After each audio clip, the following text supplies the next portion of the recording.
Olá pessoal, a paz do Senhor. É com muita satisfação e alegria. Agradeço a você por estar assistindo este vídeo. Que sua vida seja abençoada com esta pequena reflexão da palavra de Deus. O tema que vamos abordar de hoje é: se Jesus usou suco da uva fresco ou fermentado nascer com seus apóstolos. A Bíblia nos fornece, meus irmãos, três referências bíblicas sobre a ceia que Jesus realizou com os apóstolos. Se encontra em Mateus, Marcos e Lucas.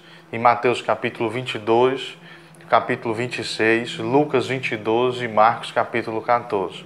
Nós não vamos ler as referências para não tomar muito tempo deste vídeo, porque por ser tão curto, né? Mas eu quero focar apenas com vocês um versículo. E este versículo se encontra nos três evangelhos, que é o versículo de número 29 do capítulo 26 de Mateus. Este mesmo versículo se encontra nos três, que diz assim: e digo-vos que desde agora não beberei deste fruto da vinde, até aquele dia que o beba de novo convosco no reino de meu Pai. Em Marcos capítulo 14 diz assim: em verdade vos digo que não beberei mais do fruto da vinde, até aquele dia em que o beber de novo no reino de Deus. Preste atenção que eu li só duas referências, mas em Lucas se encontra a mesma coisa. Que a palavra-chave deste versículo é o fruto da vide. Alguns historiadores dizem que o fruto da vide se está fazendo alusão ao suco da uva fresco sem ser fermentado. E os três evangelhos citam esta mesma palavra, o fruto da vide, ou seja, o fruto da videira, que é o suco da uva sem ser fermentado. Mas alguns irmãos, pastores, teólogos, historiadores, também abordam dizendo que não tem condições de Jesus usar o suco da uva fresco, porque a colheita ocorre no mês de setembro. E a Páscoa, ela ocorre no dia 14 de Nissan, ou seja, em março e abril, em Israel. No de setembro a março ou abril, já se passaram quase 6 a 7 meses. Então, este espaço de tempo já teria dado tempo do vinho fermentar. O que acontece?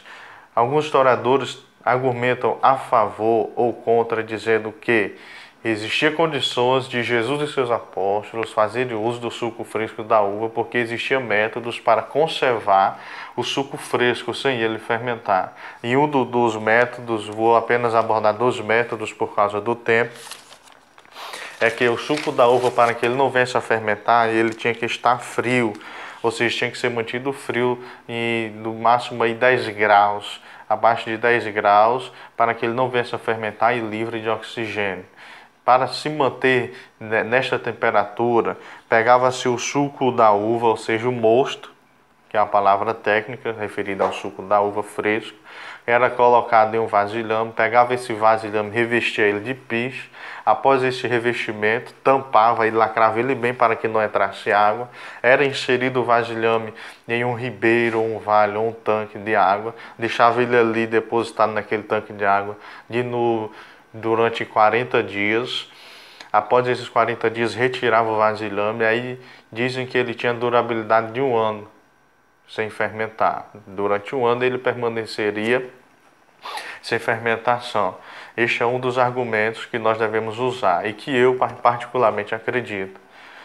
Então, se aquele suco da uva que Jesus usou, ele foi posto dentro do tanque e tirou, e tinha que ter espaço de 1 ano para não fermentar, então Jesus ainda estava no prazo de validade, porque de setembro a março ou abril, que era o período da Páscoa, já tinha se passado 6 a 7 meses, então ainda tinha aí 4 meses, então ainda tinha aí o que? 6 meses, né?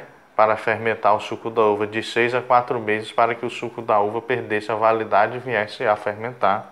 O outro argumento é que o escritor romano Plínio, do século I depois de Cristo, ele diz: então logo tira o mosto do lagar e coloca em teoria, e coloca em tonéis. Deixe este submerso na água até passar a primeira metade do inverno, quando o tempo frio se instala.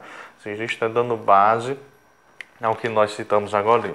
O outro método usado pelos judeus para que o vinho não viesse a fermentar era ferver o suco da uva. Ferver-se ele até ele virar uma pasta ou um xarope grosso, que era o mel de uva.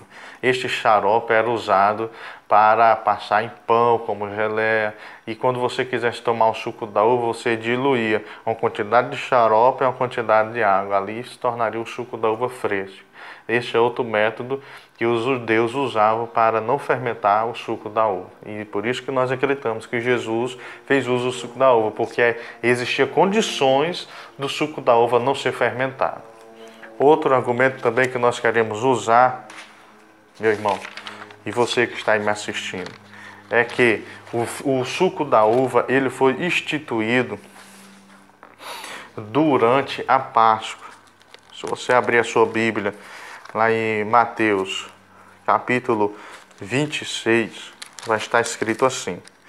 Capítulo 26, a partir do versículo 17. No primeiro dia dos pães asmos, chegaram os discípulos junto de Jesus, dizendo: onde quereis que prepareis a comida da Páscoa? No primeiro dia dos pães asmos, ou seja, no primeiro dia dos pães sem fermento, na Páscoa.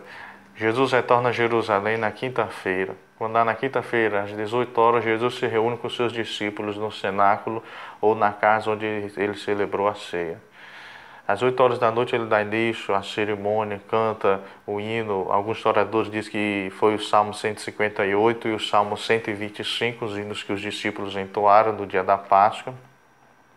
Quando Jesus está celebrando a Páscoa, lá os versículos posteriores do versículo 17, diz que Jesus e os discípulos comendo, ele tomou o pão e repartiu. Ou seja, os discípulos estavam comendo a Páscoa. Os discípulos estavam celebrando a Páscoa, estavam comendo o pão que existia ali naquela mesa na Páscoa. Então Jesus ele institui a ceia na Páscoa. Em Êxodo, o capítulo 12, se não me falha a memória, do versículo 1 ao versículo 20, vai falar sobre os rituais, que como se deve ser feito a Páscoa do Senhor. Vai falar sobre o cordeiro, vai falar sobre os pães que devem não ter fermento. E no versículo 20, não comereis nada com fermento. Ou seja, e no versículo 19 diz assim, e não tenha fermento dentro da tua casa. O que é que nós queremos aprender? Que Jesus institui a ceia durante a Páscoa, e durante a Páscoa não podia existir nada fermentado dentro da casa do judeu.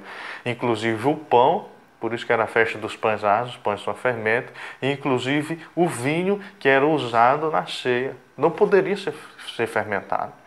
Não poderia ser fermentado porque era contra o ritual do povo de Israel, era contra o ritual da Páscoa, existia um vinho fermentado. Mas para não só ficar nas minhas palavras, eu quero usar aqui a palavra de Deus para mostrar a você outro texto que Jesus fala sobre o fermento e que Jesus fala com os discípulos, para você entender o que é o fermento. No Mateus capítulo 16, versículo 7, diz assim: Jesus disse: adverti e acautelais o fermento dos fariseus. Só que os discípulos não entendem. No versículo 12, os discípulos dizem assim: então compreenderam que não disseram que se guardasse o fermento do pão, mas da doutrina dos fariseus. O fermento ele simbolizava a heresia, ensino errado, deturpado.